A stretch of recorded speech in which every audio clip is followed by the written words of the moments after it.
ഹരി ഓം. കൽക്കിരൂപികളായിരിക്കുന്ന എല്ലാ നാരായണന്മാർക്കും ഷീലായപ്പൻ്റെ പ്രണാമം. ഇന്ന് വിഷ്ണുയോഗയുടെ 56-ാമത്തെ പാഠമാണ്. നമ്മളിപ്പോൾ നമ്മുടെ സ്വത്വമായിരിക്കുന്ന അല്ലെങ്കിൽ നമ്മുടെ പ്രാണനായിരിക്കുന്ന ഭഗവാനെ എങ്ങനെ തിരിച്ചറിയാം? ഭഗവാൻ നാരായണനാണ്, സർവ്വചരാചരങ്ങളുടെ സൃഷ്ടാവ്. ഭഗവാൻ എല്ലാ ചരാചരങ്ങളുടെ ഉള്ളിൽ, എല്ലാ ജീവജാലങ്ങളുടെ ഹൃദയത്തിലാണ് ഭഗവാൻ സ്ഥിതി ചെയ്യുന്നത്.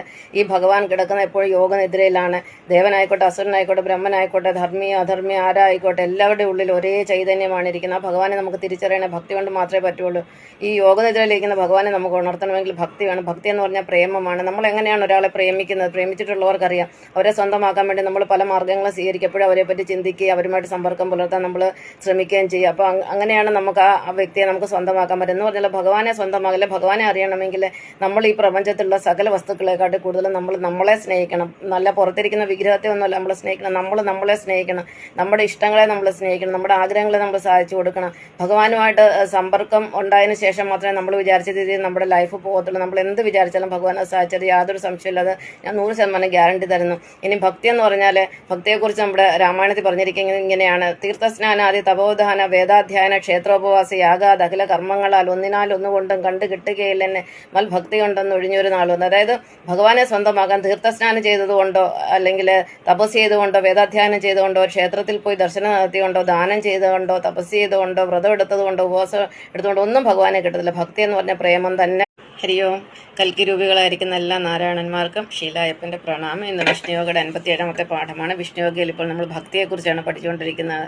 എന്തിനാണ് ഭക്തി? അത് നമ്മളെന്ന് പറയുന്നത് രണ്ട് വസ്തുക്കൾ ചേർന്നാണ്. അതായത് ദേഹവും ദേഹിയും. ദേഹം എന്ന് പറഞ്ഞാൽ ശരീരം, ദേഹി എന്ന് പറഞ്ഞാൽ ആത്മാവ്, ആത്മാവെന്ന് പറഞ്ഞാൽ ഊർജ്ജം. അത് നമ്മളെ സൃഷ്ടിച്ച, നമ്മളെ ഏകകോശത്തിൽ നിന്ന് സൃഷ്ടിച്ച ഒരു സൃഷ്ടാവ് നമുക്കുണ്ട്, ഒരു ഈശ്വരൻ നമുക്കുണ്ട്. അതാണ് പ്രപഞ്ചത്തിൻ്റെ സൃഷ്ടാവായ നാരായണൻ. ആ ഭഗവാൻ നമ്മുടെ ഉള്ളിൽ, നമ്മുടെ ഹൃദയത്തിലെ യോഗനിദ്രയിൽ കിടപ്പുണ്ട്.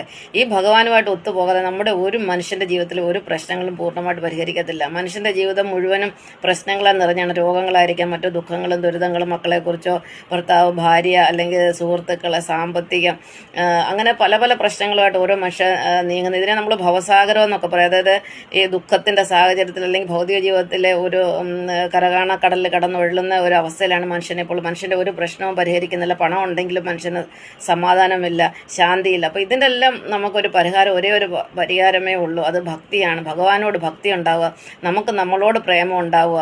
അതായത് ഒരു വിഗ്രഹത്തിനോടോ ഒരു മറ്റുള്ള ദൈവസങ്കല്പങ്ങളോടോ ഒന്നുമല്ല നമുക്ക് പ്രേമം ഉണ്ടാകും. നമുക്ക് നമ്മളോടാണ്, നമ്മുടെ ഉള്ളിലിരിക്കുന്ന ഈശ്വരനോട് നമുക്ക് എപ്പോൾ പ്രേമം ഉണ്ടാവുന്നു അപ്പോഴാണ് നമ്മുടെ ഭക്തി, നമ്മുടെ മനസ്സിൽ ഭക്തി ഉദിക്കാൻ തുടങ്ങുന്നത്. ആ ഭക്തിയെ വർദ്ധിപ്പിക്കാൻ ഒരുപാട് മാർഗ്ഗങ്ങളുണ്ട്. അതാണ് ദേവാലയ ദർശനം, വേദപാരായണം, ധ്യാനം, ജപം ഒക്കെ അതിനുള്ള മാർഗ്ഗങ്ങളാണ്. അപ്പോൾ ഭക്തിയില്ലാതെ ഒരു ജീവിതത്തിൽ ഒരു മനുഷ്യന് മുക്തി കിട്ടുകയില്ല. ഭക്തിയാണ് മുക്തിക്ക് ആധാരം.